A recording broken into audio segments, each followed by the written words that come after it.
Hi everyone, welcome to the bare minimum education. तो आज हम डिस्कस करेंगे 17 दिसंबर 2022 की द हिंदू और द इंडियन एक्सप्रेस का newspaper analysis. But before I start, I just want to say one thing that in case you find these videos helpful, you can always let me know that by commenting below, liking the video and subscribing to my channel if you haven't done that. तो आज की video का पहला article the Hindu के world section का एक article है। Japan shakes up it's defence policy, warns of China threat. Now this is very important. इससे पहले कि हम इस आर्टिकल को डिस्कस करें, इसकी एक कर्सरी रीडिंग दें, कुछ बैकग्राउंड इंफॉर्मेशन जो हमारे लिए बहुत इंपॉर्टेंट है। देखिए, बहुत बार बहुत सारी न्यूज़पेपर्स में, मैगजीन्स में, आर्टिकल्स में जो इंटरनेट पे आपको मिलते हैं, आप बार बार ये पढ़ते हैं कि कोविड-19 एक वाटरशेड मोमेंट है पूरे वर्ल्ड के लिए। And rightly so. Watershed moment क्या होता है? कोई ऐसा फिनोमिनन, कोई ऐसा इवेंट जो बाइफरकेट कर दे पूरे वर्ल्ड को। बाइफरकेट इन द सेंस कि एक है प्री कोविड वर्ल्ड और एक है पोस्ट कोविड वर्ल्ड। कोविड से पहले, कोविड के आने से पहले जो हमारा बिहेवियरल एटीट्यूड था, social distancing and a lot of things were different.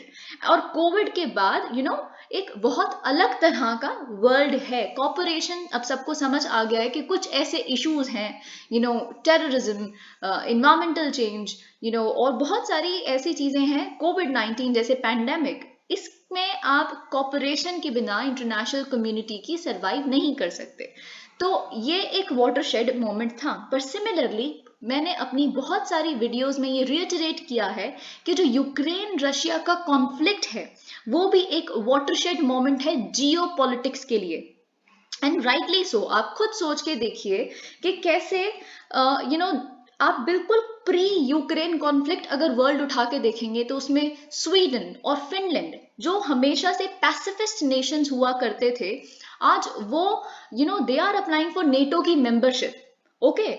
और जैसे ही अब यूक्रेन कॉन्फ्लिक्ट शुरू हुआ है, एक न्यूक्लियर क्वेश्चन जो उठ गया है, क्योंकि उसके बाद रशिया जो एक सुपर पावर हुआ करती थी यूएसएसआर के रूप में, तो रशिया के पास न्यूक्लियर वेपन्स हैं। एंड इन दैट सेंस, क्योंकि एक बिग बुलिंग अगर आपका नेबर है तो वो कभी भी आपके ऊपर न्यूक्लियर थ्रेट बार बार रियटरेट कर सकता है, जो पुतिन बार बार कर रहे हैं कि न्यूक्लियर वॉर एक ऑप्शन रहेगा हमारे बकेट में हमेशा एंड ऑल ऑफ दैट। तो इस न्यूक्लियर क्वेश्चन का जो दोबारा से रिवाइवल हुआ है, उसकी वजह से जो एशिया पैसिफिक वाला रीजन है, इंडो पैसिफिक एशिया, वो भी काफी ज्यादा तैनात हो गया है, क्योंकि एक न्यूक्लियर पावर यहां भी बसती है, वो है चाइना। ओके। तो पोस्ट यूक्रेन कॉन्फ्लिक्ट के बाद जो सबसे ज्यादा पैसिफिस्ट नेशन हुआ करते थे, they are also on their alert. क्योंकि सी जापान, अब हम यहाँ पे क्योंकि इस पर्टिकुलर सेक्शन में, इस पर्टिकुलर आर्टिकल में जापान की बात करेंगे, तो जापान जिसके कॉन्स्टिट्यूशन ने, जो वर्ल्ड वॉर 2 के बाद जिसका कॉन्स्टिट्यूशन का पीस क्लॉज जो है आर्टिकल 9 का क्लॉज 1 ये कहता है, aspiring sincerely to an international peace based on justice and order, the Japanese people forever renounce war as a sovereign right of the nation and threat और use of force as means of settling international disputes. तो खुद को उन्होंने ये कह दिया कि war कभी भी एक ऑप्शन उनके लिए रहेगा ही नहीं। अगर ज्यादा से ज्यादा किसी तरह का उनके पास डिफेंस फोर्सेस होंगी तो वो सेल्फ डिफेंस के लिए होंगी, nothing more than that. War is never an option. But Japan too, because there is a nuclear power there, Japan has been forced to think about, to review its military strategy, और यही यहाँ पे हुआ है। अब एक और question जो हम एशिया को अगर हम कंसिडर कर रहे हैं, अगर पोस्ट यूक्रेन, अगर इसी तरह का क्वेश्चन आता है आपके GS2 में कि Ukraine conflict has actually come up as a watershed moment in geopolitics. So you can write about Sweden, you can write about Finland, as far as NATO is concerned, you can write about Asia में Japan का लिखिए, आप Australia के बारे में लिखिए, क्योंकि Australia को अगर हम देखें, ऑकस किस तरह से उसको बहुत ज्यादा आप कह सकते हैं एनहांस किया जा रहा है ऑकस के प्लेटफॉर्म को, because what AUKUS would do it, Australia को यूके के माध्यम से न्यूक्लियर सबमरीन्स की टेक्नोलॉजी प्रोवाइड करवाई जाएगी। तो because these neighbours, see India के केस में क्या है कि हमारी भी नो फर्स्ट यूज पॉलिसी है, है, चाइना की भी no first use policy, although हम बॉर्डर टर्फ्स में बहुत ज़्यादा एंगेज्ड हैं, वहां पे बहुत बड़ी दिक्कत है, पर as far as nuclear doctrines are concern, दोनों की ही न्यूक्लियर डॉक्टरीन्स आइडेंटिकल है, ठीक है। लेकिन जो हमारे आसपास के नेशंस हैं, नेबरिंग नेशंस है चाइना के, जापान है और Australia, they are very concerned about it, क्योंकि अगर चाहे आप यूज ना भी करें न्यूक्लियर वेपन्स, लेकिन आप कभी भी थ्रेटन तो कर सकते हैं, है ना। ताइवान क्राइसिस जो है, अगर ताइवान क्राइसिस सच में एक वॉर में कन्वर्ट हो गया तो चाइना एक न्यूक्लियर स्टेट है। और चाइना ने इस क्वेश्चन को, जब ऑकस आया तो चाइना ने इस क्वेश्चन को बार बार पोज किया इंटरनेशनल कम्युनिटी पे कि देखिए हुआ तो P5 किया करते थे ना, जो P5 नेशंस है सिर्फ वो न्यूक्लियर वेपन स्टेट्स हैं, NPT भी इन्हीं को रिकॉग्नाइज करती है, तो AUKUS goes against NPT itself. आपको ये सारी बातें याद होंगी, तो आई होप यू अंडरस्टैंड कि कैसे न्यूक्लियर क्वेश्चन का रिवाइवल हुआ है पोस्ट यूक्रेन कॉन्फ्लिक्ट में। ओके तो अब हम देखेंगे बेसिकली हुआ क्या है।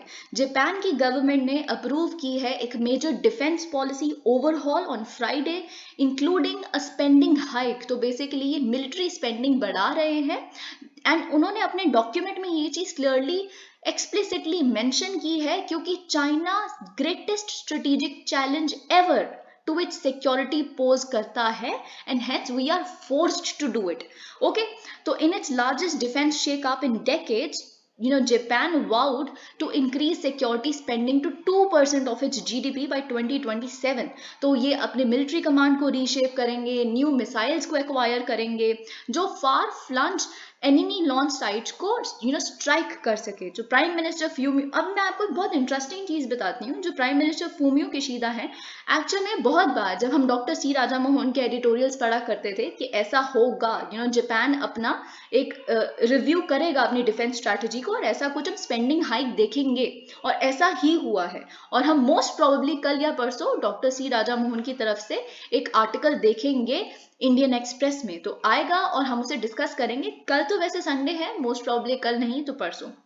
अब देखिए फूमियो किशीदा जो है बेसिकली जापान के prime minister, he belongs to I think Okinawa district, जहाँ पे जो हिरोशिमा नागासाकी का अटैक हुआ था, वो he is very sensitive about it, इसीलिए ये पैसिफिस्ट जो आप कह सकते हैं। तो एक क्वेश्चन जब उनसे पूछा गया कि क्या आप न्यूक्लियर वेपन्स भी एक्वायर करेंगे, तो उन्होंने कहा जी नहीं, is very emotional about it, क्योंकि उन्होंने अपने विलेज के वो सारे इंस्टेंसेस अपने आसपास वाले लोगों से सुने हैं, अपने एल्डर्स से सुने हैं, how it happened and how it shackled everything.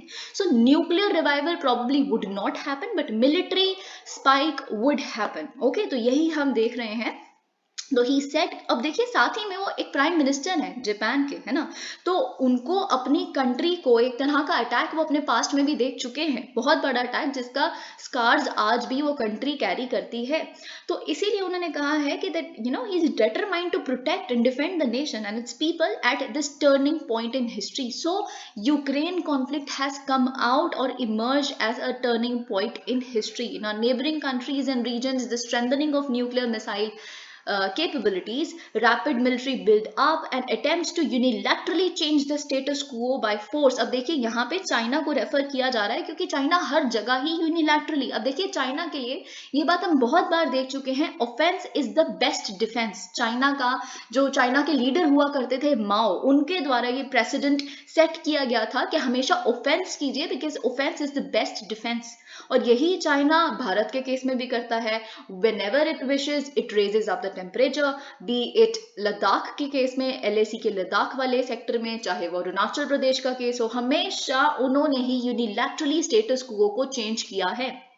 अगर हम ताइवान की बात करें, ताइवान में भी यूनिलैटरली स्टेटस को अगर किसी कंट्री ने बार बार चेंज करने की कोशिश की है तो वो चाइना ही है।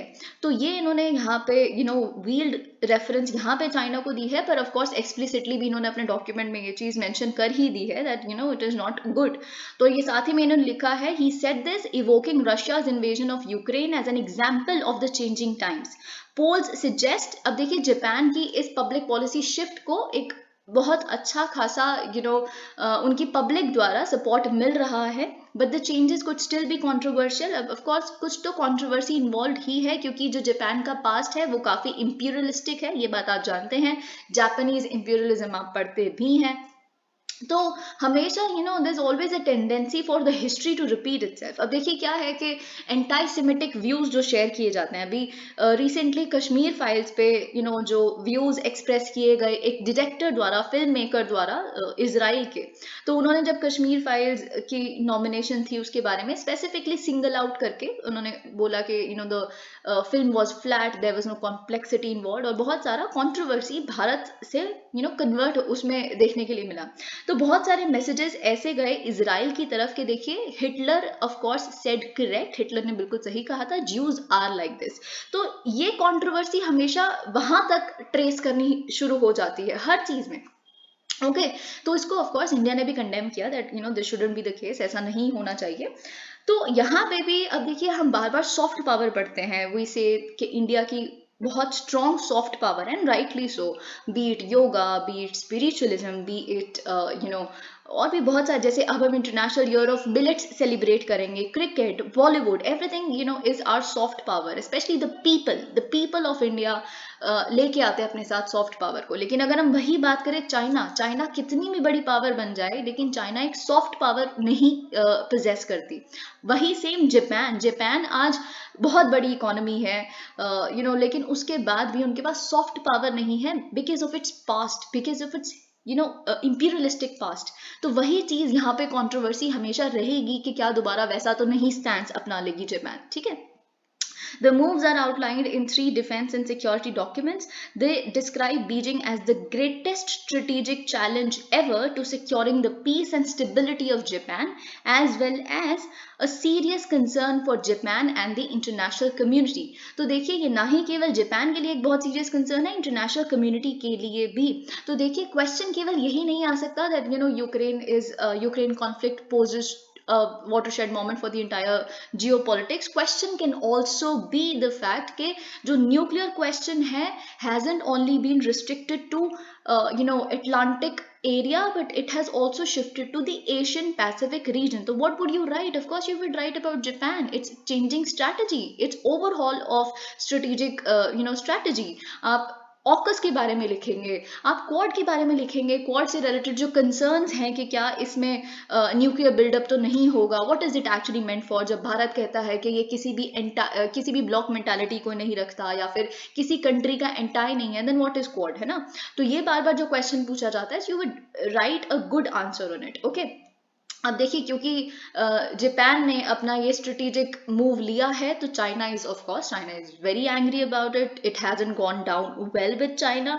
तो चाइना ने क्या किया है, चाइना की जो शिप्स है उन्होंने सेल किया है जापान के पास वाले स्ट्रेट्स में से। अब देखिए ये बेसिकली एक आप कह सकते एक्सप्रेशन होता है इस तरह की कंट्रीज का। वेस्टर्न पैसिफिक में इन्होंने क्या किया, उसूमी और मियाको स्ट्रेट में बेसिकली इस तरह का जो पैसेज इन्होंने किया है, इट इज नथिंग बट ऐसा एक्सप्रेस करना that we are not happy with what you are doing, and आप क्या कर रहे हैं, आप इग्नोर कर रहे हैं फैक्ट्स को, आप हमारी जो कॉमन अंडरस्टैंडिंग्स है दोनों कंट्रीज को उससे डेविएट करके इस तरह का जो आपने ऑफेंसिव फुटिंग अपना ली है, that is not correct, this is just an expression. I hope you understand it. अब हमें एक बहुत इंपॉर्टेंट आर्टिकल डिस्कस करना है इंडियन एक्सप्रेस के एक्सप्लेन्ड सेक्शन का, When courts go on vacation। अब देखिए इसको डिस्कस करने से पहले मैं आपको एक क्वेश्चन बताना चाहती हूँ। See UPSC absolutely loves to do this, and आप खुद चीज़ों को एनालाइज करना शुरू कीजिए, आप क्वेश्चन पेपर्स उठाइए और आप खुद समझने की कोशिश कीजिए। हम क्या करते हैं, हम जो फैक्ट्स आते हैं, आइसोलेटेड फैक्ट्स, उनको पढ़ते रह जाते हैं, और अनफॉर्चुनेटली बहुत सारे ऐसे channels, I am not pointing out at any particular channel, ऐसा कुछ भी नहीं है, पर ऐसा जनरली है कि ट्रिक्स बताना कि साइंस वाले सेक्शन में डी ही हमेशा ऑप्शन करेक्ट होगा, ऐसा नहीं है पिछले 2-3 सालों से प्रीलिम्स में। या फिर ये बताना कि क्या होता है प्रोज कॉन्स, एनालिसिस की तो जरूरत ही नहीं है, बस बेनिफिट्स और उसका क्रिटिक्स, बस इतना लिखो काम खत्म, ऐसा नहीं हो सकता।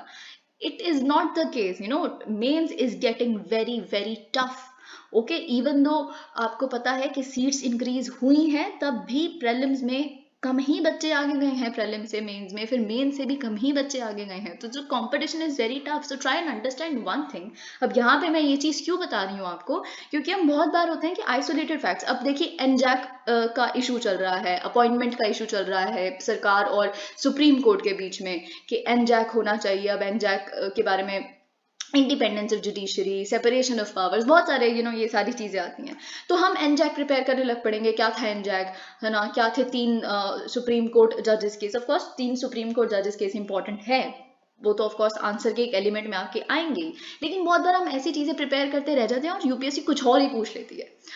और ऑफ कोर्स हमें थोड़ा सा हिंट उस पर्टिकुलर प्रिपेयर्ड सेक्शन का भी उसमें लिखना है, पर द क्वेश्चन जो चीज डिमांड कर रही है वो नहीं लिखोगे और अपनी बस जो याद करके आए हो वही वहां पे छाप के आ जाओगे। It doesn't go like that. Okay, तो क्वेश्चन अगर ये आ जाता है कि पेंडेंसी ऑफ केसेस जो कोर्ट्स में चल रही हैं, क्या उसका एक डायरेक्ट सोल्यूशन एक नई अपॉइंटमेंट कमिटी में लाए करता है?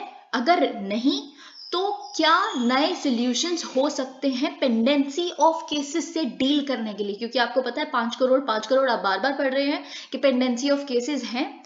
तो अब यहाँ पे ये जो वेकेशन वाला पॉइंट है, ये क्योंकि सरकार की तरफ से आया है, लॉ मिनिस्टर की तरफ से आया है, और पहली बार नहीं आया है, बहुत बार पहले भी ये चीज उठ चुकी है। ये क्वेश्चन लॉ कमीशन रिपोर्ट ने भी बेसिकली सजेस्ट किया है कि पेंडेंसी ऑफ केसेस को डील करने के लिए जो वेकेशन पे जाते हैं जजेस, उसको थोड़ा कम किया जा सकता है। तो ये पॉइंट आप जरूर लिखेंगे, ठीक है। ऑफ कोर्स ये बहुत, इसमें भी कुछ चीजें कंट्रोवर्शियल हैं। वेकेशन भी बहुत जरूरी है, हम देखेंगे क्या बेनिफिट्स है, क्या इसके कॉन्स हैं, लेकिन आप as it is law commission report का जो भी सेक्शन है उसको आप मेंशन करेंगे कि वेकेशन को ऑफ कोर्स कर्ब नहीं करना, अबॉलिश नहीं करना। हर किसी को छुट्टी चाहिए होती है, आप कैसे काम कर सकते हैं, पर उसको कम किया जा सकता है, ठीक है। तो ये पॉइंट आप जरूर लिखिएगा पेंडेंसी ऑफ केसेस पे। अगर full fledged question pendency of cases पे ही आ जाता है तो एनजैक आप ऑफ कोर्स लिखेंगे ही लिखेंगे, ठीक है। तो यहाँ पे बेसिकली क्या हुआ है हम देखते हैं। Chief justice of India DY Chandrachud ने फ्राइडे को कहा है कि सुप्रीम कोर्ट का कोई वेकेशन बेंच नहीं बैठेगा। हम जो अपनी एनुअल विंटर वेकेशन में जा रहे हैं अगले हफ्ते, तो जब तक हमारी वेकेशन चलेगी उस वेकेशन के पीरियड में कोई वेकेशन बेंच नहीं बैठेगा। अभी हम देखेंगे, do not worry, what is a vacation bench, ठीक है। अब देखिए, ये जस्ट एक दिन बाद आया है जब union law minister Kiren Rijiju ने क्रिटिसाइज किया है जुडिशरी को, क्योंकि ये इतनी लंबी लंबी वेकेशन पे चले जाते हैं, उनका ये कहना है, और इसीलिए पेंडेंसी ऑफ केसेस हैं, ठीक है। और what exactly did the law minister से, अब हम देखते हैं लॉ मिनिस्टर ने कहा क्या, और क्यों लॉ मिनिस्टर ने जो कहा है उससे आपको 2 पॉइंट मिल जाते हैं पेंडेंसी ऑफ केसेस के आंसर पे। I hope you understand it, ठीक है। Responding to questions relating to pendency, exactly जब क्वेश्चन ही पेंडेंसी पे पूछा गया है, तो जो आंसर दिया गया है रिजिजू द्वारा वो पेंडेंसी को ही डील करने के लिए है। तो उन्होंने कहा है कि देखिए, ये क्वेश्चन तब तक रिजॉल्व नहीं हो सकता जब तक एक नया सिस्टम ना आ जाए अपॉइंटमेंट के ऊपर। अभी देखिए क्या है कि although there are lot of editorials जो इसी न्यूज़पेपर में लिखे जाते हैं, जिनका कहना ये है कि इतने टाइम तक एक रिव्यू पिटिशन भी नहीं डली। जब एनजैक को स्ट्राइक डाउन किया गया 2015 में, तो रिव्यू पिटिशन डल सकती थी। जब ईडब्ल्यूएस जजमेंट पे रिव्यू पिटिशन डल रही है, हर चीज पे रिव्यू पिटिशन डलती है, बिल्किस बानो जी अपने राइट्स को लड़ने के लिए रिव्यू पिटिशन डाल रही हैं, तो जब सरकार और सारी ऑपोजिशन यूनानिमसली एनजैक को प्रपोज किया गया था, तो फिर सबने मिलकर एक रिव्यू पिटिशन क्यों नहीं डाली, है ना। तो ये एक बहुत सोचने वाली बात है कि एनजैक को क्यों नहीं, मतलब आपने 30 दिन के अंदर अंदर रिव्यू पिटिशन डाली। तो ये मैं एक एडिटोरियल का एक्सर्प्ट बता रही हूँ आपको, जो इसी आज ही के दिन आया है, पर उसमें बहुत कुछ नहीं है, इसलिए मैं थोड़ा सा बिट्स एंड पीसेस में आपको यहीं पे एक्सप्लेन कर रही हूँ। तो उस पर्टिकुलर आर्टिकल में ये भी लिखा है कि पिछले कुछ सालों तक, अब देखिए इसको आप एक्सेप्ट करते हैं या नहीं एक्सेप्ट करते, मैं बस आपको वो बता रही हूँ जो उस एडिटोरियल में लिखा है, ठीक है। तो पिछले जब से 2015 के बाद से जो बहुत सारे जजेस ऐसे आए, तो बहुत ज़्यादा दिक्कत थी नहीं सरकार को, एग्जीक्यूटिव को। यहाँ सेपरेशन ऑफ पावर्स वाला इशू आ जाता है, ठीक है। तो क्योंकि एग्जीक्यूटिव के ही ऑलमोस्ट फेवर में आप कह सकते हैं सारे गए जजमेंट्स या जैसे भी जो भी होगा, पर एग्जीक्यूटिव को दिक्कत इतनी नहीं थी, सरकार को इतनी दिक्कत नहीं थी। अभी क्या हुआ है पिछले 1 साल से, अगर हम जस्टिस डीवाई चंद्रचूड़ का पास्ट उठा के देखेंगे, is man exemplary, is man fearless जज जिसे आप कहते हैं बहुत सारी चीजों में, आप उठा के देखिए। तो ऐसे ही इससे पहले जो एनवी रमन जी थे, वो केवल 74 डेज के लिए आए, लेकिन उन्होंने बहुत सारे ऐसे केसेस में थोड़ा सा वो आप कह सकते हैं एग्जीक्यूटिव के खिलाफ नहीं, बट न्यूट्रल कह सकते हैं, जो उनका काम था उन्होंने किया, ठीक है। तो इसीलिए नाउ गवर्नमेंट हैज अगेन री emerge with the thing of एनजैक। Okay, तो ये चीज उस एडिटोरियल में लिखी थी। अब लेकिन इन्होंने यहाँ पे coming back to this particular thing, this particular paragraph, यहाँ पे इन्होंने कहा है कि नया सिस्टम जब तक अपॉइंटमेंट के लिए नहीं आ जाता तब तक पेंडेंसी नहीं सॉल्व होगी। अब इन्होंने, आप खुद सोचिए कैसे इसको लिंक करने की कोशिश की होगी कि क्या हो रहा है कि अभी क्या होता है कि जो कोलिजियम है, collegium now comes up with recommendations, फिर वो लॉ मिनिस्टर को भेजते हैं, ठीक है, फिर लॉ मिनिस्टर आगे प्रेसिडेंट को भेजते हैं, लेकिन प्रेसिडेंट को भेजने से पहले लॉ मिनिस्टर वापस भी भेज सकते हैं, ठीक है, रिकमेंडेशंस सुप्रीम कोर्ट को। और वही हो रहा है कि सुप्रीम कोर्ट रिकमेंडेशंस भेजती है कि हाई कोर्ट में ये जजेस बना देते हैं या फिर सुप्रीम कोर्ट को एलिवेट कर देते हैं, लेकिन सरकार फाइल वापस कर देती है या बड़े बड़े टाइम तक, बहुत लंबे टाइम तक रिप्लाई ही नहीं करती कि क्या हमारा टेक है इस पर्टिकुलर रिकमेंडेशन पे। तो उस एडिटोरियल का ये कहना है कि जी हाँ, एक नया सिस्टम या फिर जो भी अपॉइंटमेंट सिस्टम में जो दिक्कत है उसको सॉल्व करने की जरूरत है, पर जरूरी नहीं है कि वो जुडिशरी की तरफ से ही कुछ गलत हो रहा है, हो एग्जीक्यूटिव की तरफ से भी रहा है। बिकॉज जैसे कि हमारे जस्टिस किशन कौल जी ने कहा था, संजय किशन कौल जी ने, जो अभी सुप्रीम कोर्ट के कोलिजियम के एक मेंबर हैं, उन्होंने कहा था that the executive is actually sitting on files. ठीक है, तो मैं बस एक ब्रीफली आपको ये बता दी। अब हम देखते हैं कि एक आपके पास नए सिस्टम ऑफ अपॉइंटमेंट वाला पॉइंट है, दूसरा आपके पास ये है कि एक फीलिंग है कॉमन मासेस के अंदर, वो ये है कि जो जजेस हैं, जो कोर्ट्स हैं, वो बड़ी लंबी वेकेशंस पे जाते हैं और ये जस्टिस सीकर्स के लिए कन्वीनियंट नहीं है।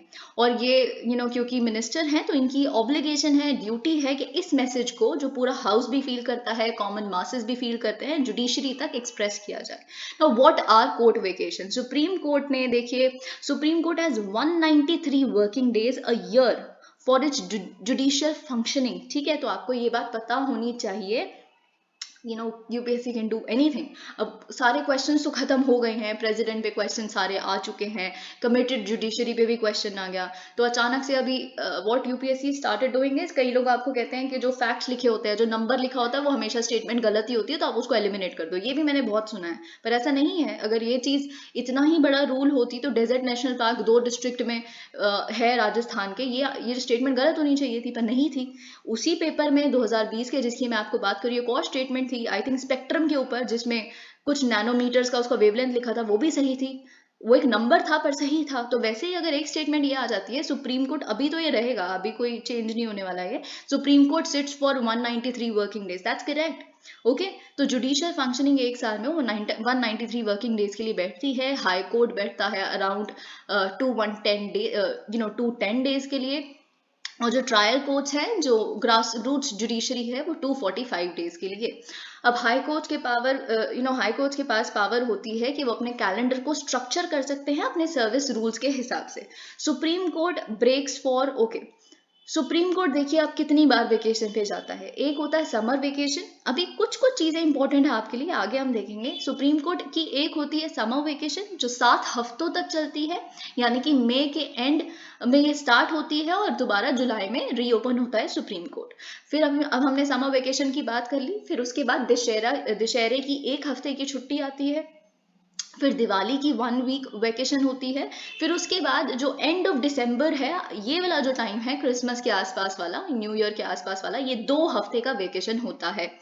While this judicial schedule has, अब देखिए यहाँ पे एक बहुत इंपॉर्टेंट चीज समझने वाली है, क्योंकि हम बहुत सारी चीजें आजकल जो डिस्कस कर रहे हैं कि कॉलोनियल लेगेसी के जो लॉज हैं, सेडिशन है, आईपीसी है ना, सीआरपीसी है, अब जो सरकार है, प्रेजेंट सरकार है, it is actually working on it. बहुत सारे कोडिफिकेशन हो रही है इस तरह के लॉज की, और हम कॉलोनियल लेगेसी से हट रहे हैं। ठीक है, अगर वहां पे ये बात की जा रही है कि कॉलोनियल लेगेसी के जो लॉज हैं उसे हटाना है, तो अगर सुप्रीम कोर्ट में भी कुछ कॉलोनियल लेगेसी है, कैलेंडर सेटिंग ही कॉलोनियल लेगेसी पे बेस्ड है, तो ये चीज भी आपको पता होनी चाहिए। If something is wrong in it and the reports say it, then of course it must be plugged to an extent. Okay, तो यहाँ पे ये चीज हमें पता चलती है that it was a colonial practice, it has been under criticism for quite some time now. What happens to import, अब देखिए, अब वेकेशन पे सपोज कीजिए कि सुप्रीम कोर्ट वेकेशन पे चली गई, अब लेकिन कोई बहुत अर्जेंट केस आ गया, तो उस केस में क्या होता है? तो देखिए, इतना कोई घबराने वाली बात नहीं है। सुप्रीम कोर्ट उस समय पे बहुत इंपॉर्टेंट केसेस भी उन्होंने वैकेशन के टाइम पे सुने हैं, और उस पर्टिकुलर टाइम में वैकेशन बेंच बैठता है कॉम्बिनेशन ऑफ 2 और 3 जजेस।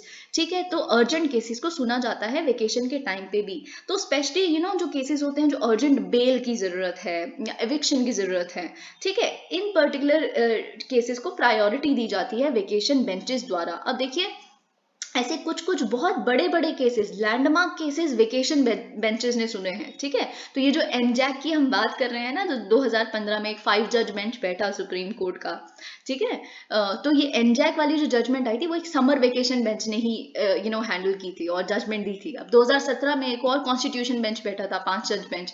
ठीक है, तो वो 6 दिन हियरिंग चली थी, और ये केस कौन सा था? ट्रिपल तलाक का केस था। तो आप ये भी समर वेकेशन की हम बात कर रहे हैं, तो आप समझ रहे हैं कि ऐसा नहीं है, वेकेशन बेंच भी केसेस सुनता है। लेकिन अभी क्या है कि सबसे कंसर्निंग, अब किरण रिजिजू ने क्रिटिसाइज किया, फिर सुप्रीम कोर्ट के चीफ जस्टिस ऑफ इंडिया ने बेसिकली हमें क्या कहा कि इस बार वेकेशन बेंच भी नहीं बैठेगा। तो ये एक टसल छिड़ चुकी है। Why are court vacation criticise? अब क्रिटिसाइज क्यों किया जाता है कोर्ट वेकेशन को? देखिए, मैं आपको एक और बात बताती हूँ कि इस बार की वेकेशन थोड़ी सी जस्टिफाइड क्यों है। क्योंकि अभी जो एनवी रमन जी थे, उन्होंने बहुत सारे केसेस को लिस्ट कर दिया था।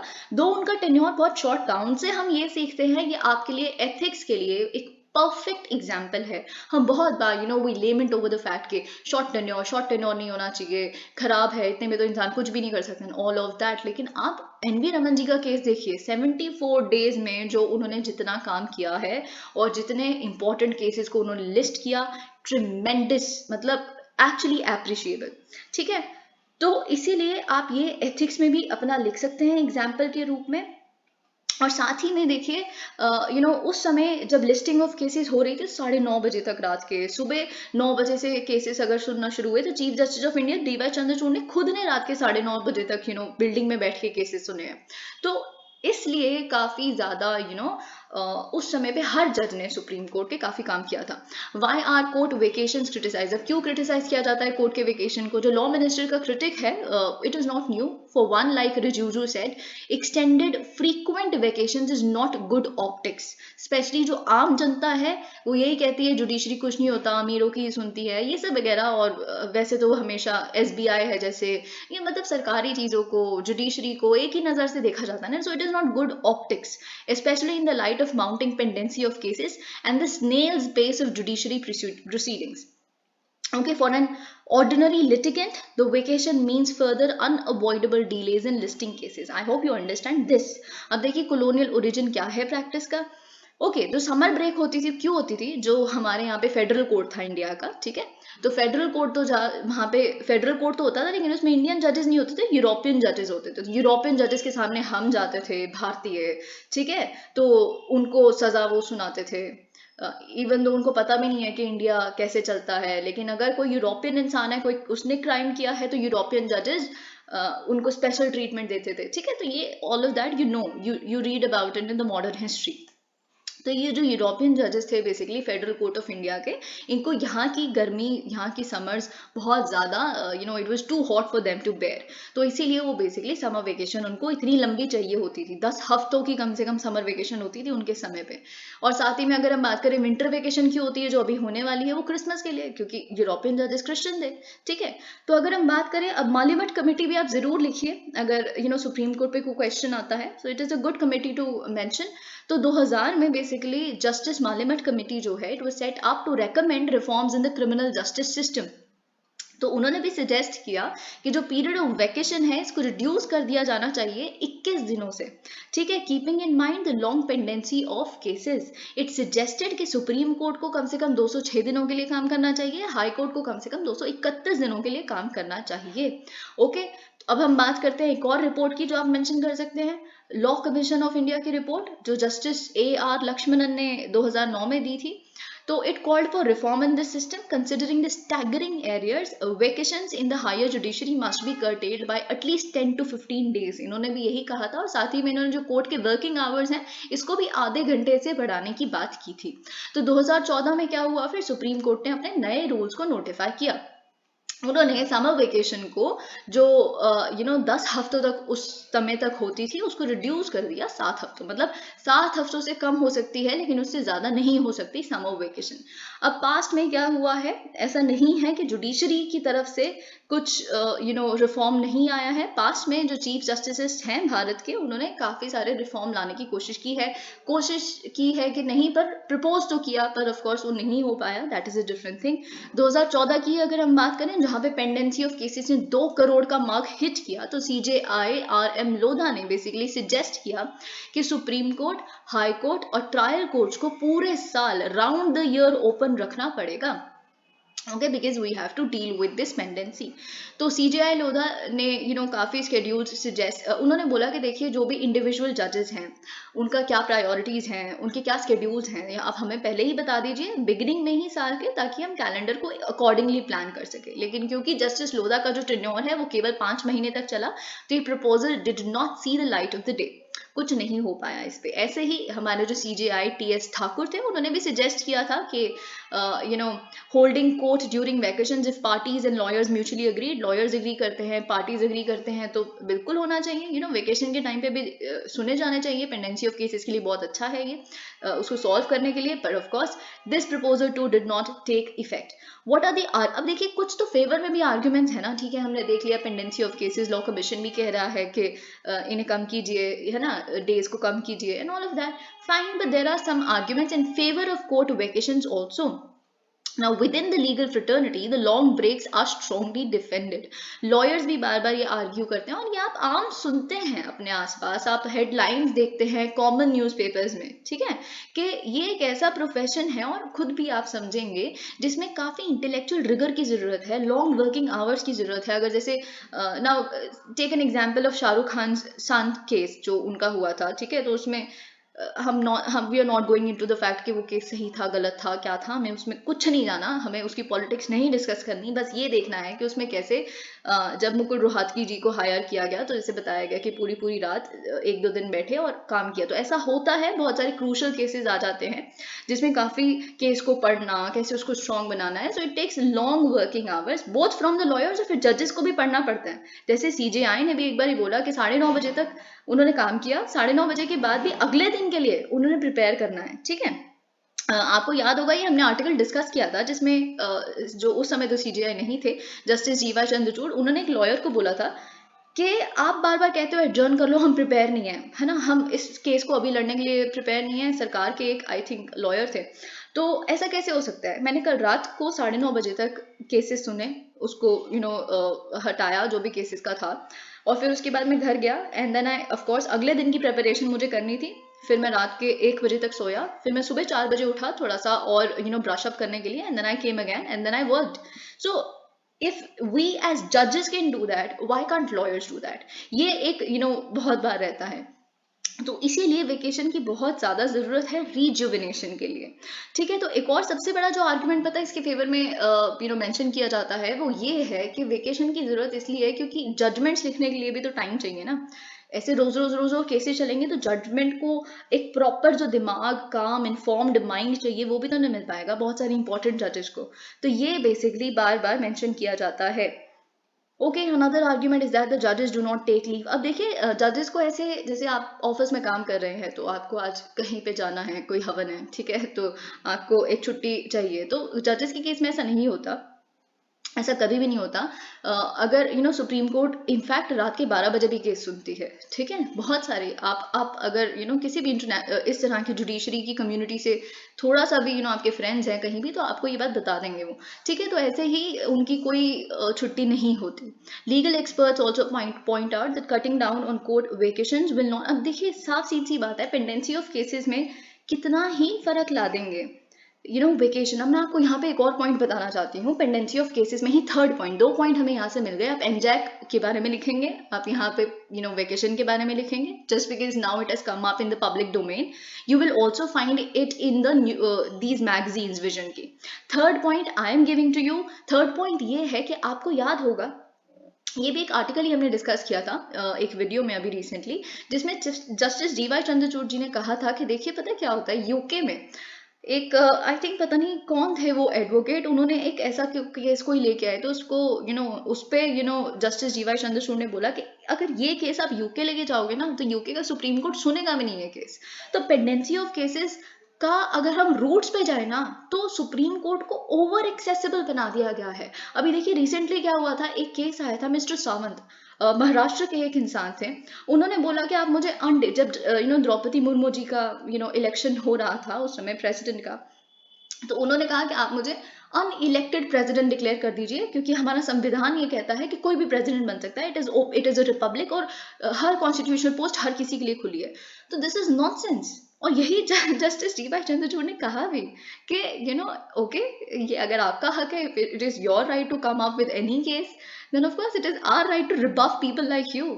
तो ये है जो इस तरह के केसेस पहुंच रहे हैं सुप्रीम कोर्ट को ओवर एक्सेसिबल बना दिया जा रहा है, जो वो गलत है। यही justice G Y Chandrachud ji ने रिसेंटली कहा ना। What happens in UK is, UK के सुप्रीम कोर्ट का जो उनका बेसिकली ऐसा होता है कि 180 केसेस उन्होंने एक साल में सुनने हैं, जो सबसे इंपॉर्टेंट केसेस हैं, ठीक है, और वो उसको पास भी करते हैं सुन के, ठीक है, what ever decision comes up and all of that. और वो स्पेशल स्पेसिफिक ऐसे 180 केसेस कौन से हैं, वो सुप्रीम कोर्ट का जो एडमिनिस्ट्रेटिव स्टाफ है वो पहले डिसाइड करता है कि हमारे जजेस तक जाना भी चाहिए कि नहीं, ठीक है। सो ऑफ कोर्स हम उसको मिमिक नहीं करना चाहिए हमें, पर जब आप अपना आंसर लिखते हैं तो you write the ideal models, you write the best models. Now see, India is ideal in a lot of things, world can learn a lot from India, but so can we from others, and there is nothing wrong in that. Okay, यहाँ पे कोई nationalism नहीं होता। Nationalism सिर्फ इतनी बात है, nationalism कि we should become the best, and best needs कि आप सबसे पहले खुद को क्रिटिकली एनालाइज करना शुरू करें। Okay, so let's move on to the next point. Data show that supreme court रफली, अब देखिए डेटा जब ये कहता है कि सुप्रीम कोर्ट जितने केसेस अपने एक साल के लिए उठाती है ना कि हमें इन्हें पास करना है, ठीक है, और उतने वो डेटा बताता है कि वो क्लियर करती भी है, ठीक है। तो ये जब कोई ऐसा गैप है ही नहीं, तो पेंडेंसी ऑफ केसेस सिर्फ वेकेशन से कहाँ से सॉल्व हो जाएगी। ये बेसिकली पॉइंट यहाँ पे मेक करने की बात की जा रही है। What is the practice in other countries. अब देखिए, the supreme court, Indian supreme court has the highest case load. अब यहाँ पे पॉपुलेशन कितनी ज्यादा है, केसेस कितने ज्यादा हैं, किस तरह की कॉम्प्लेक्सिटी है हमारी सोसाइटी की, आप खुद सोचिए।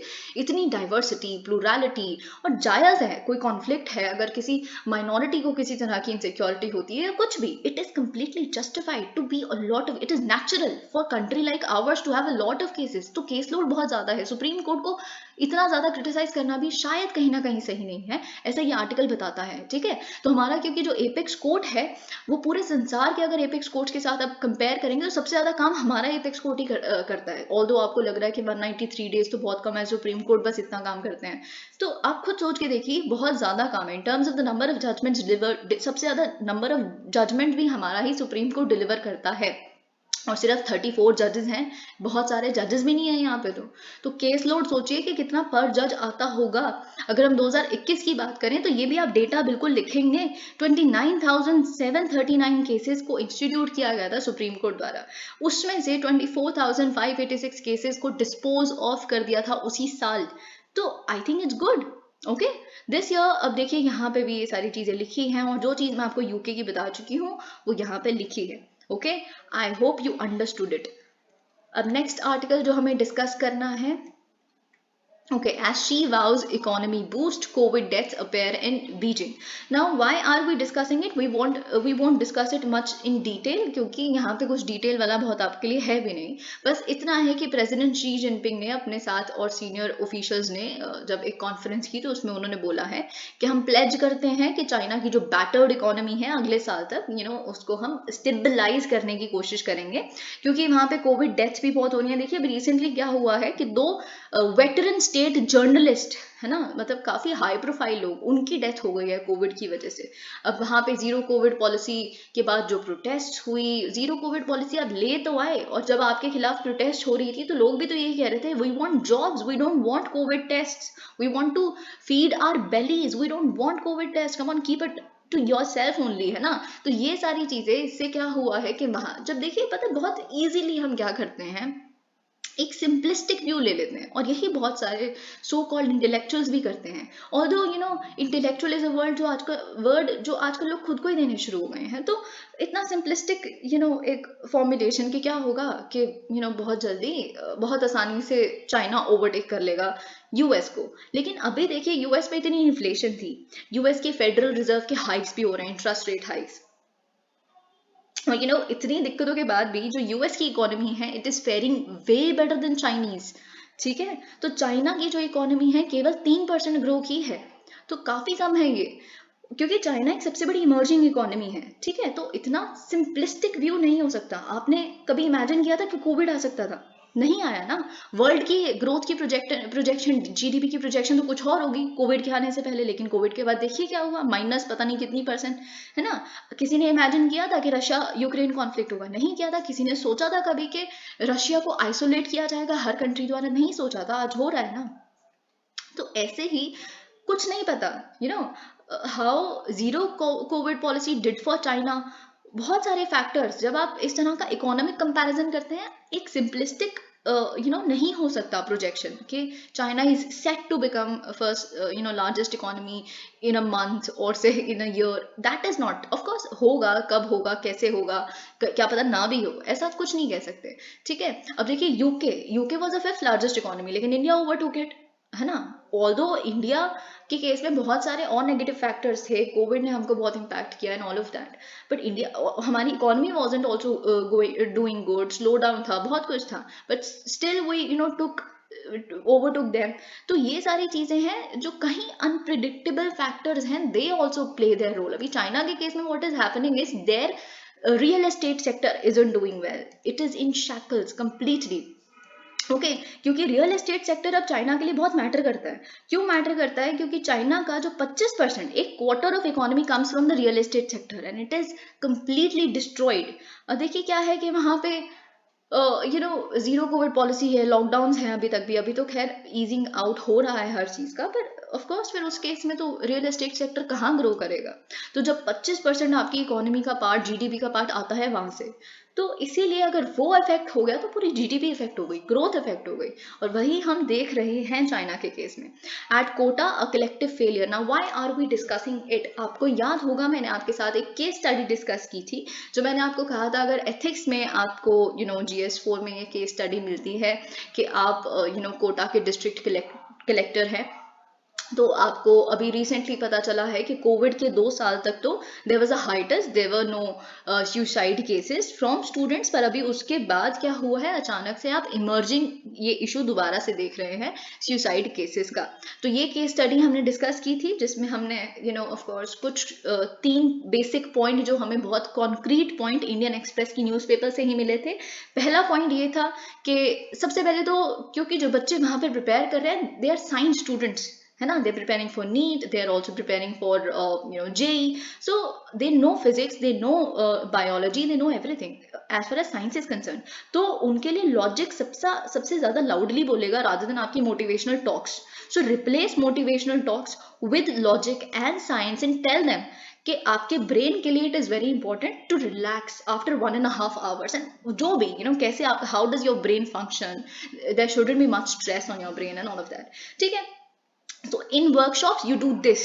now number 2 was कि what did we discuss? number 2 was कि जो कोचिंग इंस्टीट्यूट के साथ बेसिकली मिल के जो वहाँ के डिस्ट्रिक्ट एडमिनिस्ट्रेशन है वो क्या कर सकती है, what you can do is कि वो बायोमेट्रिक जो अटेंडेंस सिस्टम है वो ले सकती है, क्योंकि जो अभी केसेस आए हैं, 3 केसेस आए हैं सुसाइड के, वो उनका अगर हम रिकॉर्ड उठा के देखें तो ये पता चल रहा है कि they were irregular in their coaching classes. So irregularity means कि वो वहाँ नहीं जा रहे, और एक तो बच्चा था वो खुद ही पंच करता जा रहा था अपने कार्ड को, जो लेके जाना, एंट्री कार्ड लेके जाना होता है कोचिंग सेंटर्स पे। तो इन द सेंस इससे क्या है कि अगर आप नहीं जा रहे कोचिंग क्लास अटेंड करने तो you are staying back, and when you are staying back of course you are thinking a lot, and आप अगर कोई हेल्थ लेक्चर्स भी वहाँ पे मैंडेटरी किए जा रहे हैं तो आप उनको भी अटेंड नहीं कर रहे। तो अगर कोई प्रेशर रिलीजिंग, कोई मेंटोरशिप कुछ भी हो रही है तो आप उसको अटेंड नहीं कर रहे। ठीक है, तो इसीलिए वो उस तरह से बायोमेट्रिक फिंगरप्रिंट आपका देना ही पड़ेगा, और इस तरह की अटेंडेंस सिस्टम। ठीक है, number 3 I think I am forgetting it, what was it, अभी याद आएगा तो हम ज़रूर देखेंगे, अभी मुझे याद नहीं आ रहा, पर हाँ बिल्कुल आप उसमें national strategy for prevention of suicide जो हमारी सरकार पहली बार लेके आई है, उसका वो पॉइंट लिखेंगे कि अगले 8 सालों में हर एजुकेशनल करिकुलम में, चाहे वो स्कूल हो, कॉलेज हो, कोचिंग इंस्टीट्यूट्स हो, उसमें हमें एक मेंटल हेल्थ का एलिमेंट इंटीग्रेट करना ही है। तो ये यू वुड राइट, ठीक है। लेकिन अभी यहाँ पे हम क्या डिस्कस कर रहे हैं, एक बहुत अलग इशू। अगर क्वेश्चन एक एथिक्स की केस स्टडी में आ सकता है तो देखिए, डू नॉट बी सरप्राइज्ड अगर क्वेश्चंस कहीं कहीं बिल्कुल कॉमन सेंस पे आ जाए, क्योंकि सबसे ज्यादा अगर यूपीएससी कहीं पे प्ले करता है ना तो दैट इज एथिक्स। या तो एथिक्स, क्योंकि एथिक्स में एक एडुकेशन का टॉपिक है, एक विमेन का टॉपिक, देर परसिस्टेंट लॉट वाली चीज है वो, ठीक है, आएंगे ही आएंगे, कैसे भी घुमा फिरा के फिलोसॉफिकल आ जाएगा, पर कुछ भी आ जाएगा, पर वो रहता है, ठीक है, वहां पे। तो सबसे ज्यादा प्ले जहाँ पे यूपीएससी कर सकता है वो एथिक्स और GS4 है। अभी तो खैर all of the papers are becoming tougher, लेकिन अब GS4 में कोई पैटर्न नहीं है। इन द सेंस एक साल GS4 में 1.5 पेज की केस स्टडी आएगी, एक साल बिल्कुल 2 लाइन की केस स्टडी आ जाएगी, एक पोएम उठ के आ जाएगी, पता नहीं कैसी सी। या फिर एक साल ऐसा हो जाएगा कि जो स्टैटिक वाला पोर्शन है केस स्टडी के, जो दूसरे वाले क्वेश्चंस होते हैं, उसमें वो पैराग्राफ के रूप में आधे आधे पेज का, ठीक है। तो इट कैन डू एनीथिंग, और बहुत हद तक एट द मोमेंट वाली जो ऑन द स्पॉट आपकी प्रेजेंस है, कॉमन सेंस है। बहुत सारे आंसर्स GS1 में और GS4 में कॉमन सेंस से सॉल्व होते हैं। तो एक, अब क्योंकि कॉमन सेंस का इतना बड़ा यूज है, तो जो क्वेश्चन है वो भी कॉमन सेंसिकल हो सकते हैं, जो पब्लिक डोमेन में यूपीएससी को पता है कि आए दिन बात हो रही है, ठीक है। This question you see a lot of debates on it. आपके आसपास लोग ये बात करते दिख जाएंगे आपको कि क्या कोचिंग सेंटर्स, है ना, इसका क्या मतलब, ये एजुकेशन सिस्टम को डिसरप्ट कर रहे हैं, are they snatching away the joy of childhood, adolescenthood from the students who are just उनको ऐसे बोल दिया जाता है कि दिस इज द लाइफ, यही है, और रिस्पेक्ट तभी मिलेगी जब आईआईटी में घुसेंगे। तो ये कुछ कुछ एलिमेंट है जो आपको यहाँ से 3 पॉइंट, अगेन 3 पॉइंट यहाँ से भी आपको एक्सट्रैक्ट करने हैं अगर क्वेश्चन इस तरह का आता है। See when it is ethics और इट इज ऐसे, तो आपको कुछ ड्रामेटिक और कुछ ब्यूटिफाई करके लिखना है, ठीक है, कुछ इमोशनल और बिल्कुल सच है। कहीं ना कहीं ये जो आर्टिकल है, ये चाहे important ना भी हो, I would still want to discuss it with you because it is very very pertinent and it is a very beautiful article and hence I would read it now. अब देखिए कोटा, जो basically आप सब जानते हैं, एक सीरीज भी है इस पे। तो Kota the town in Rajasthan known for all that is ugly about education system, ठीक है। तो ये आपको पता है, कोटा एक ऐसा टाउन है राजस्थान का जो आप सबसे बुरा एजुकेशन के बारे में सोच सकते हैं, उसको उन वर्ड्स के साथ अटैच किया जाता है, एसोसिएट किया जाता है। लेकिन डिस्पाइट बार बार सुसाइड्स वहाँ पे हो रही हैं, कितने सारे बच्चों के मेंटल डिसऑर्डर्स के बारे में हमें वहाँ से पता चलता है, पर कुछ भी मतलब ये ट्रेजेडी भी जो हर साल होती है, ये सब भूल जाएंगे एक पॉइंट के बाद, क्योंकि फिर लोग एक और काउंटर आर्ग्यूमेंट के साथ आ जाते हैं। ठीक है, सुसाइड हो रही है तो बच्चे वीक होते हैं, बच्चों को उनका मति मारी हुई है, निकल भी तो टॉपर वहीं से रहे हैं, एलन ही तो प्रोड्यूस कर रहा है हर साल टॉपर भी, तो फिर ये काउंटर आर्ग्यूमेंट आ जाता है जिसका पता नहीं इसका तोड़ क्या है। खैर, okay, let's move further. In fact, the lavish business of coaching centers will continue to flourish. Middle class parents from all over the country will not hesitate to send their children to this ugly chamber that robs young adolescent students of their joy, laughter, music, and poetry and makes them recklessly one dimensional for cracking engineering or medical entrance tests. तो ये basically जो childhood से या फिर एडोलेसेंटहुड से ये जो Joy और relaxed state of mind attach किया जाता था यूजुअली, उसको अब रिप्लेस कर दिया जा रहा है एक वन डायमेंशनल इंसान बनाने की कोशिश में, जो इंजीनियरिंग के लिए या मेडिकल टेस्ट के लिए प्रिपेयर करे। अब देखिए, इसमें बहुत सारी चीज़ें हैं जिससे आप शायद अग्री ना कर सकेंगे, पर स्टिल इसमें कई चीज़ें हैं जो आपके लिए एग्जाम पर्सपेक्टिव से एथिक्स के लिए इंपॉर्टेंट बन जाएंगी, या फिर GS1 में एडुकेशन, हायर एडुकेशन, इस तरह के क्वेश्चंस आ सकते हैं, तो इसीलिए ये भी इंपॉर्टेंट है। Okay, in fact the lavish business of coaching centres will continue to flourish. Middle class parents from all over the country will not hesitate to send their children to this ugly chamber that robs young. Okay, this we have done. We will continue to equate. अब देखिए, ये सबसे बड़ी problem है और ये आप जरूर लिखें. If you're writing an essay on education, please write it. This is my humble request to you. You know why? क्योंकि ये बहुत बड़ी सोसाइटी की प्रॉब्लम है कि हम इंटेलिजेंस को, क्रिएटिविटी को हम इक्वेट कर देते हैं अगर आप एक टेस्ट क्लियर कर पा रहे हैं कि नहीं, and this is very problematic. एक टेस्ट जो शायद सच में आपको टेस्ट कर भी नहीं पाएगा, है ना, अगर आप आप यूपीएससी के लिए प्रिपेयर कर रहे हैं, it is not the end of the life, but it is made to be like that. Okay, तो अगर देखिए, अगर आप फिजिक्स को एंजॉय करते हैं, मैथमेटिक्स को एंजॉय करते हैं, बट लेकिन पेपर थोड़ा ना एंजॉयमेंट से क्रैक होता है। देखिए, एक कोर्स है, हर पेपर का एक कोर्स होता है, you have to restrict to resources, ये सब कुछ आप पढ़ते हैं ना। तो अगर आप से बहुत इंटेलिजेंट है, इंटेलिजेंट भी छोड़िए, आप बहुत अच्छा, आपको एक वाइड नॉलेज है, एनालिटिकल स्किल है, लेकिन रिसोर्सेज को स्टिक नहीं कर रहे, ओवर पढ़ लेते हैं, तो फिर आपका पेपर क्लियर नहीं होगा। तो आई एम सेइंग कि एक स्टैंडर्ड फॉर्मेट जो है, लेकिन उसी के बेसिस पे आपका सिलेक्शन होगा, नहीं होगा तो आपको एक डम्ब और फेलियर डिक्लेयर कर दिया जाएगा सोसाइटी द्वारा, और ये प्रॉब्लमेटिक है। Okay, write it in the paper, because this is the truth and everybody would relate to it. Everybody who reads it would understand the pain of it. At least किसी ना किसी को तो उन्होंने देखा है अपने साथ ऐसा होते हुए, आसपास सुना है, अगर देखा नहीं है तो। ठीक है, okay. What these coaching factories vomit every day and entertain a false belief that life is really settled when one walks through the corridors of IITs or select medical colleges. आप IITian बन गए, आप NEET clear करके किसी भी medical college में जाएंगे, done, you sorted, your life is great. A hyper competitive and over populated society with a complete mismatch. अब देखिए, सबसे बड़ी प्रॉब्लम, अगर आपसे कभी भी एजुकेशन पे क्वेश्चन आए ना GS1 में, सबसे बड़ी प्रॉब्लम पता है क्या है? अनएम्प्लॉयमेंट। ओके, क्योंकि इतने ओवर पॉपुलेटेड एस्पिरेंट्स हैं, लेकिन जॉब्स कितनी है? ठीक है, तो अगर आप खुद सोच के देखिए, रियल अपॉर्चुनिटीज है कितनी, और उसको आप मैच भी नहीं कर सकते जितनी एस्पिरेशंस हैं उसके साथ। Number 2, the chronic restlessness of the aspiring class for whom this sort of education seems to be the only capital. अब social mobility, अब देखिए, ऐसे बहुत लोग हैं, बहुत लोग लिटरली जो अपने बच्चों को, और मैं किसी को गलत नहीं कह रही, जैसे mister Gandhi would always say hate the evil not the evil doer. कोई भी इविल डूअर होता ही नहीं है वैसे, अगर हम इस सेंस में देखें, अभी के, हम ब्रिटिशर्स की बात नहीं कर रहे हैं। अगर आपको लगता है पेट्रियार्की बुरी है, तो पेट्रियार्की से नफरत कीजिए, क्योंकि कहीं ना कहीं आप भी पेट्रियार्कल हैं। बहुत सारी आप जैसे बड़े हुए हैं, आपको खुद भी नहीं पता चलेगा, ओ शेट, हमने तो यहाँ पे जनरलाइज कर दिया लड़कियों को या लड़कों को, या हमने खुद के ऊपर वो रिस्पॉन्सिबिलिटी खुद पोज कर दी, जो हम शायद अगर हम पेट्रियार्कल पर्सपेक्टिव से देखें तो वो अलग है। आई hope you understand my point. Okay, तो यहाँ पे भी बेसिकली यही लिखा है कि जो माँ बाप हैं, या सिंपल माँ बाप बहुत वो होते हैं, आप समझ रहे हैं, the very innocent people. Now they only understand one thing, as the society tells them, as our relatives would tell them, कि IIT में एक बारी बच्चा बच गया तो 2 करोड़ का पैकेज मिलता है, और ऐसे ही आप अमीर बन सकते हैं। There is no other way, या आपकी जो हालत है ऐसे ही गरीबी जा सकती है। सो ये सोशल मोबिलिटी या स्टेटस का एक ही उनको, मिडिल क्लास को बेसिकली कैपिटल दिखता है। The scarcity of jobs for those who seek to pursue liberal arts। अब देखिए, यही चीज रियल अपॉर्चुनिटी अगर हम बात कर रहे हैं, तो इंजीनियरिंग, IAS ऑफिसर, मेडिकल, ये सारी चीजें ही हैं। क्यों है ऐसा? क्योंकि सबको पता है ये चीज, तो आप आए दिन अपने घर में सुन सकते हैं। अगर आप एज अ किड क्रिकेटर बनना चाहते थे, एज अ फुटबॉलर बनना चाहते थे, तो आसपास वाले लोगों ने, कितने लोगों ने आपको बताया होगा कि कुछ स्कोप नहीं होता, चढ़ते सूरज को सलाम, बाकी यहाँ पे कोई स्कोप है नहीं। सच में नहीं है, अपॉर्चुनिटी तो नहीं है ना बहुत सारी जगहों पे, लिबरल आर्ट्स में या सोशल साइंसेज में।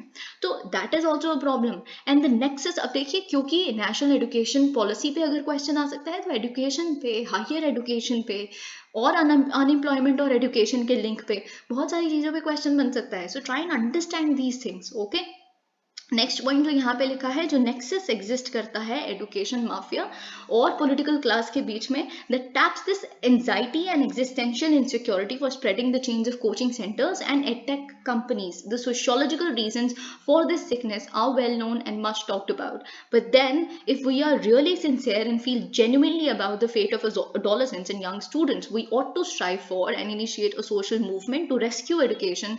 यही चीज है basically, we need to rescue education from the psychic और पेडागोगिक एथिकल डेकेडेंस। ओके, तो यहाँ पे हम देखे हैं कि number 1 point, then I think here is number 2 and number 3 point यहाँ पे लिखा है। तो नंबर जो 1 पॉइंट है वो टीचर्स की तरफ से आता है। पहला सोल्यूशन हमेशा टीचर्स की तरफ से ही आएगा, क्योंकि they will you.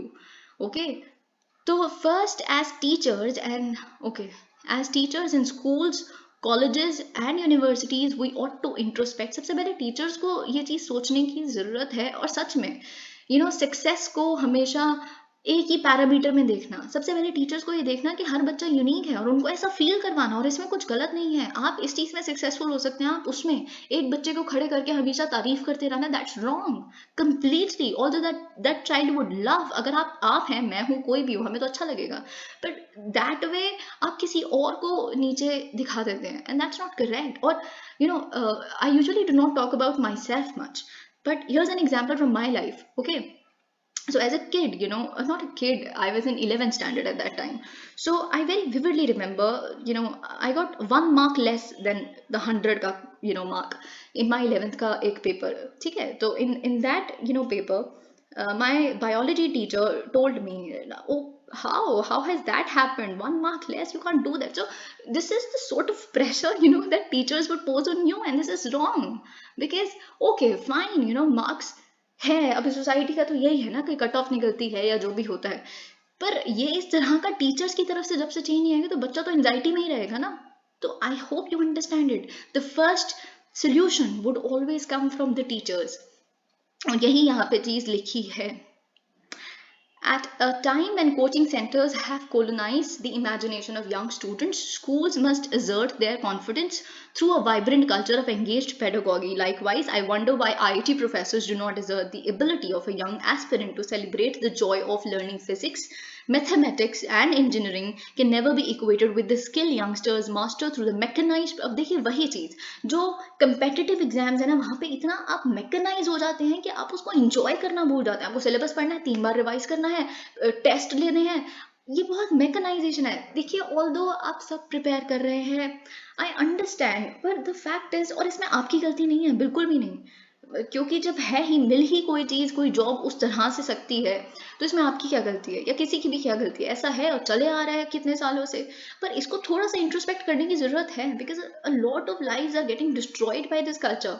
Okay, are these tests only serving the purpose of eliminating people rather than finding those? तो पहला पॉइंट मैं आपको क्लियर कर चुकी हूँ कि पहला पॉइंट टीचर्स की तरफ से आएगा, और ये जेन्युइनली आप अपने एसेज में भी लिखेंगे, you would get very good marks, because this is a good point.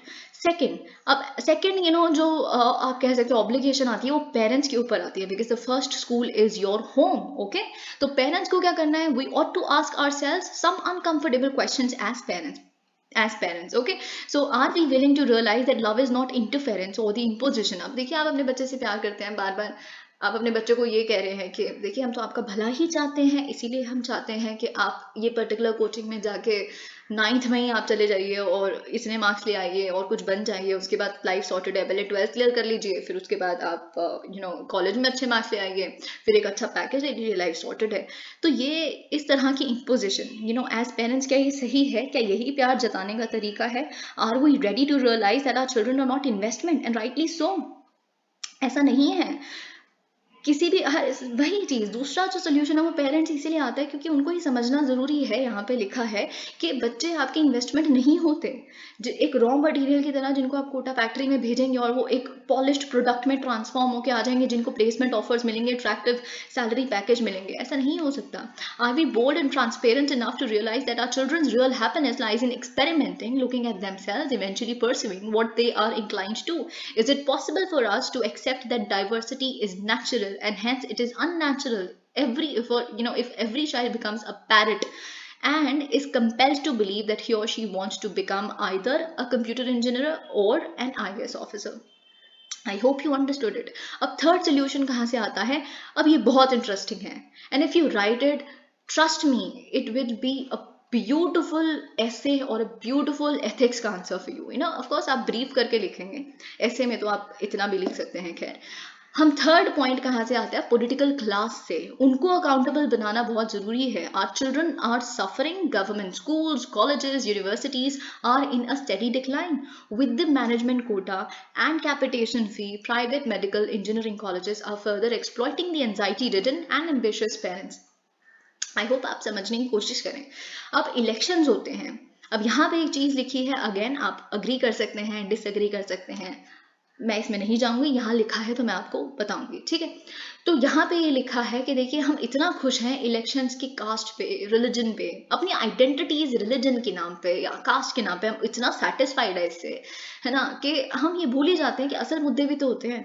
है ना। आइडेंटिटी से परे भी तो कुछ और है, और वो एडुकेशन है, मे बी हेल्थ है, ठीक है। When we would start talking about it, sadly it doesn't shock us that elections are hardly ever fought on the issue of meaningful and inclusive education and the fate of children and youngsters. Are we ready to redefine people's politics? अब देखिए बात यही है ना, बेरोजगारी या बहुत सारे मुद्दे हर कोई रखता है, लेकिन आपको सच में लगता है कि ये एक बहुत डिटरमाइनिंग फैक्टर होता है किसी इलेक्शन में? सबको पता है इसका आंसर, ठीक है। तो आप ये पॉलिटिकल क्लास को अकाउंटेबल, और education should be the main criteria. May be it can come from judiciary, कोई ऐसा वो सजेशन दे सकते हैं, ऑफकोर्स वो इस पे पॉलिटिक्स में तो नहीं घुस सकते, या फिर election commission, of course it is doing a lot in it. Election commission can come out with some guidelines के education has to fare better in the election campaigning और something like that, okay. If we refuse to introspect, be ready to accept it. We will continue to hear the stories of suicide in Kota and in other small towns in the country, filled with the billboards showcasing the toppers these coaching institutes love to sell. Motivational speakers and select counselors will fail to combat the epidemic of anxiety and mental disorder among the competitors. अब देखिए क्यों mental health की बात हो रही है, तो ये तो बिल्कुल आप लिखेंगे, जो प्रेशर आता है, आप अलाइन करना शुरू हो जाते हैं। एक टॉपर ने ये कह दिया कि मैंने 8 बारी इस किताब को पढ़ा, तो आप कहेंगे अरे आपने 4 बारी पढ़ लिया, तो आपको टेंशन आ जाएगी, आपने तो 4 ही बारी पढ़ा, और 8 बार पढ़े बिना तो ये पेपर ही नहीं क्लियर हो सकता। बस आप तो वहीं हार गए, you are psychologically defeated there and then, okay. So try and understand these things. I hope ये सक्सेस स्टोरीज ठीक है, किसी को अप्रिशिएट करना ठीक है, बस अपने उसके लिए सुन लो, ठीक है, मजा आ गया सुन के। ऐसे खुद को इतना प्रेशराइज करने की कोई जरूरत नहीं है, और ये तो this is my suggestion to you, alright. So let's move on to another article. RPG fired by 2 juveniles who took YouTube lessons. Police. अब देखिए हम इस आर्टिकल को क्यों डिस्कस कर रहे हैं. This is again an example for you now. Since our Home Minister Amit Shah ji talks a lot about it, that social media and these digital media platforms, what ये बहुत सारा crowd sourcing के लिए, जो terrorist के लिए हो रहा है, ठीक है. बहुत सारी ऐसे ऐसे वेबसाइट बनी हुई है जहाँ पे उन्होंने बोलता है कि हम किसी के भी नाम पे, हम अपनी कम्युनिटी के नाम पे, हम किसी भगवान के नाम पे अपने ये यहाँ पे इसको पर्टिकुलर उसको बचाना चाहते हैं, हमारे कुल की रक्षा, या कुछ भी हो सकता है, किसी भी उसको हम लिंक नहीं करेंगे पर्टिकुलर कम्युनिटी या रिलीजन या नेशनैलिटी या किसी भी उसको, पर अगर ऐसा कोई क्राउड सोर्स आप डोनेट कर सकते हैं पर्टिकुलर लिंक पे जाके, तो ऐसी साइट्स एग्जिस्ट करती हैं, या अमित शाह जी ने रिसेंटली पार्लियामेंट की एक स्पीच में बताया था।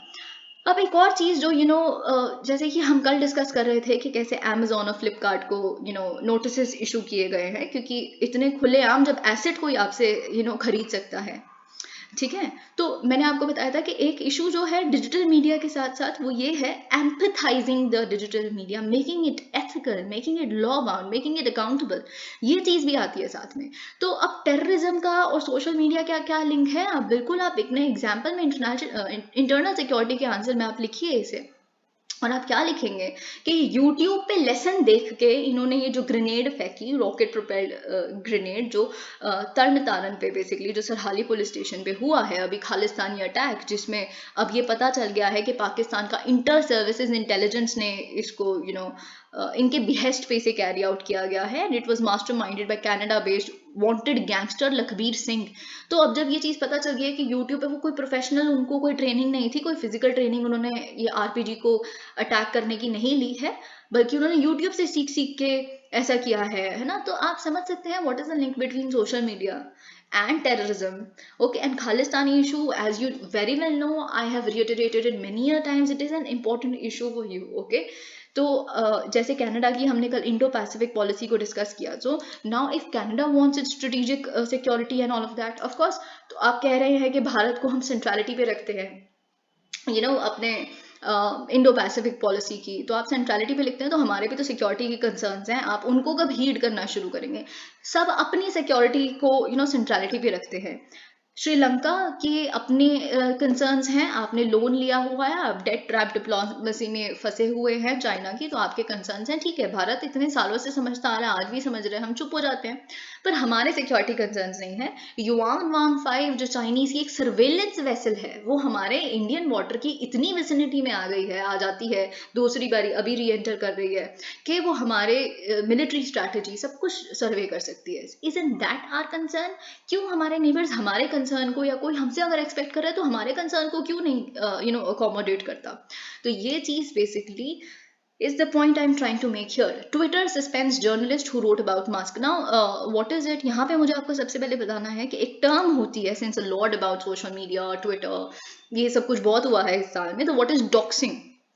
तो डॉक्सिंग क्या होता है? डॉक्सिंग इज बेसिकली ये डॉक्सिंग रूल्स जो होते हैं दे अप्लाई टू जर्नलिस्ट. मतलब इसमें आप किसी का डिस्क्लोज कर देते हैं, किसी की आइडेंटिटी, एड्रेस, या कहीं पे वो खड़ा है, अभी देखिए वो इस दुकान में कुछ लेने जा रहा है ना, ऑल ऑफ दैट. कहाँ? Whereabouts. बेसिकली एक इंसान का उसके कंसेंट के बिना ऑनलाइन डिस्क्लोज करना इज नोन एज डॉक्सिंग. तो यहाँ पे बेसिकली मस्क ने क्या किया है? मस्क ने फायर किया है रिपोर्टर्स को, अकाउंट्स के, फायर इन द सेंस उनके अकाउंट्स को टेक डाउन किया है कुछ जर्नलिस्ट के जो न्यूयॉर्क टाइम्स के साथ थे, Washington post, CNN, voice of America. ठीक है, क्यों उन्होंने टेक डाउन किया है? क्योंकि दे वर इन्वॉल्व इन डॉक्सिंग. क्योंकि इनका ये कहना है कि they were actually revealing his whereabouts, और अगर उनके वेयर अबाउट्स के वो कहाँ हैं, इस पर्टिकुलर अभी जेट के पास खड़े हैं एंड ऑल ऑफ दैट, ऐसे तो उनका असैसिनेशन हो सकता है कभी भी जब आप किसी का ऐसे वेयर अबाउट्स डिस्क्लोज कर देंगे. तो ये बेसिकली हुआ है. So I just wanted to share with you about doxing. Okay. PM emphasizes need for peace dialogue in phone call with Putin. Now, this is also very important. Why is it important? Because an annual summit was set to take place, but it didn't happen because India said that there are some scheduling issues. Although we understand what the scheduling issues are, because we can't meet Putin, at this moment, because a lot of Western attention is there. क्योंकि हमारा तेल का इतना ज़्यादा जो trade है वो भी बढ़ गया. We are not condemning them and a lot of things. So we can't meet him in person at the moment. He's he's carrying out a lot of strikes, missile strikes at Ukraine. तो ये सारी चीजें इसलिए हमने बोल दिया कि scheduling issues जब भी आपको कहीं पे मिले तो आप समझ जाना कि उसका रीजन कुछ और है. कहीं पे कोई भी बोले, कोई भी कंट्री किसी के साथ नहीं मिल पा रही, तो ठीक है. तो हमने ये कहा है, लेकिन प्राइम मिनिस्टर नरेंद्र मोदी ने एक टेलीफोन कॉल पे रशियन प्रेसिडेंट व्लादिमीर पुतिन से बात की है और उनको रिइटरेट किया है कि देखिए पीस और डिप्लोमेसी ही ये यूक्रेन के क्राइसिस से बाहर निकाल सकती है. ओके और ये चीज़ अभी देखिए एनुअल समिट की तो इसमें कोई बात नहीं हुई, यहाँ पे कुछ भी नहीं है, सीरियसली यही है. और साथ ही में पुतिन ने बताया कि मैंने उनको जो भी फंडामेंटल असेसमेंट, रशिया की लाइन क्या है, okay what is Russia, think about it, okay Ukraine की वॉर के बारे में, तो वो हमने मिस्टर मोदी को उनकी रिक्वेस्ट पे बता दिया.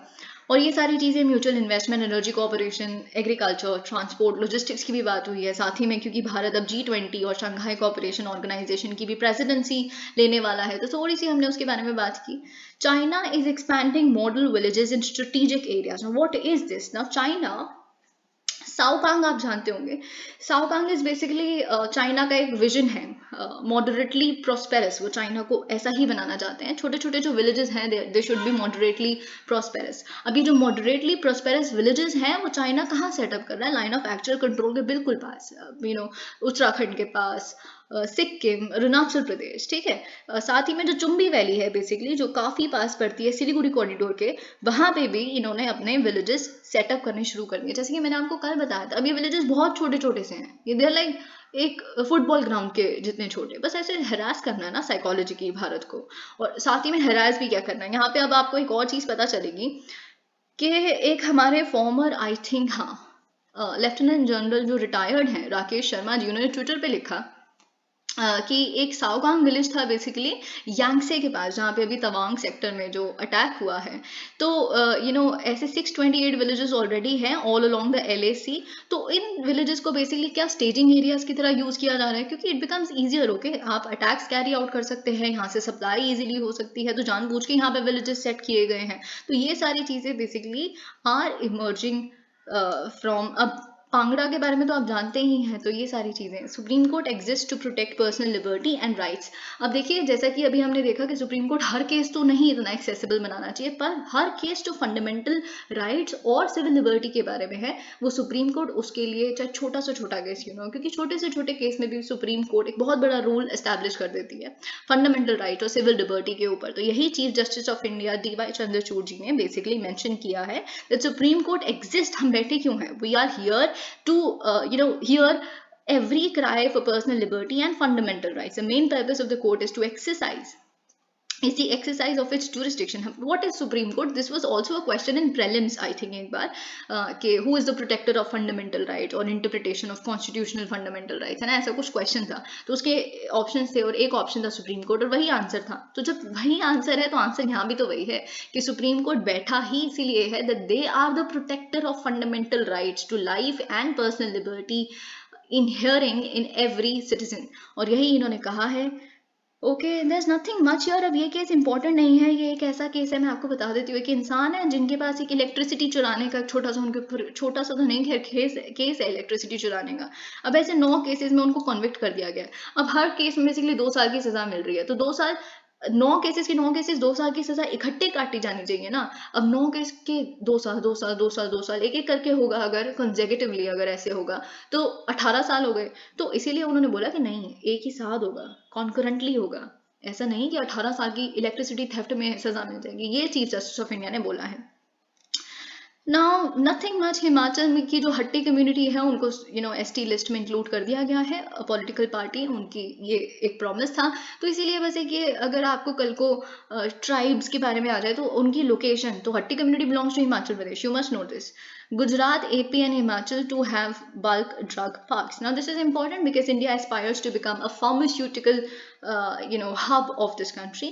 So of this world. तो इसीलिए बेसिकली जो 3 आए हैं ड्रग पार्क्स, गुजरात, आंध्र प्रदेश और Himachal Pradesh, it is very important because it would help supply raw material for pharmaceutical industries. तो ये बेसिकली, बाकी जो नीचे था वो कुछ भी नहीं था. नीचे सिर्फ इतना लिखा था कि 14 एप्लीकेशंस थी, उसमें से इतने ही हमने पास किए. Wayanad rice festival promotes climate resilience. तो ये आपके लिए सिर्फ और सिर्फ एक एग्जांपल है कि वायनाड में बेसिकली 21 जात्रे एक फेस्टिवल ऑफ राइस लॉन्च किया है. बेसिकली किसने? थानल ने. ठीक है, एक ऑर्गेनाइजेशन है केरला की, जिसमें उन्होंने क्या किया है, this initiative aims to sensitise people to the significance of conserving traditional crops that have the ability to withstand harsh climatic conditions. क्योंकि हम मिलेट्स के बारे में बात कर रहे हैं, क्लाइमेट रेजिलियंस और ये सारी चीज़ों के बारे में बात कर रहे हैं. तो 21 Jathre festival spreading awareness and sensitising the tribal population and the agriculture community about climate resilience की crops. Okay, now again an important article, Bilawal's comments on Modi uncivilised India. अब देखिए क्या हुआ है. इंडिया ने जब बोला कि एपिसेंटर ऑफ टेररिज्म पूरे संसार को पता है कहाँ है, हमने कल डिस्कस किया था, वो है पाकिस्तान में. ठीक है, तो अभी उसके रिप्लाई में बेसिकली जो एक्सटर्नल अफेयर्स मिनिस्टर हैं, यानी कि फॉरेन मिनिस्टर हैं पाकिस्तान के, उन्होंने कहा कि अभी देखिए Osama bin Laden is dead but the butcher of Gujarat lives and he is the prime minister of India. Of course for Mr. Modi, for our Prime Minister, he said this. So इसके reply में of course India wouldn't take it nicely.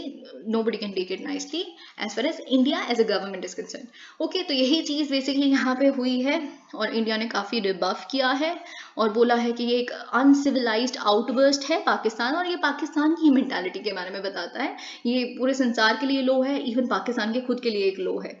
ठीक है, तो हमने बहुत सारी और चीज़ें यहाँ पे डिस्कस की हैं. The comments are a rare continuation of a heated exchange. Okay, there is nothing much here. Okay, we wish that. अब देखिए यहाँ पे इन्होंने बहुत सारी चीज़ें लिखी हैं कि जैसे मिस अंजलि कुल थे, उन्होंने एक मुंबई की नर्स हैं, कैसे उन्होंने जानें बचाई 20 जो प्रेग्नेंट विमेन थी उनकी from the bullets of Pakistan terror Ajmal Kasab.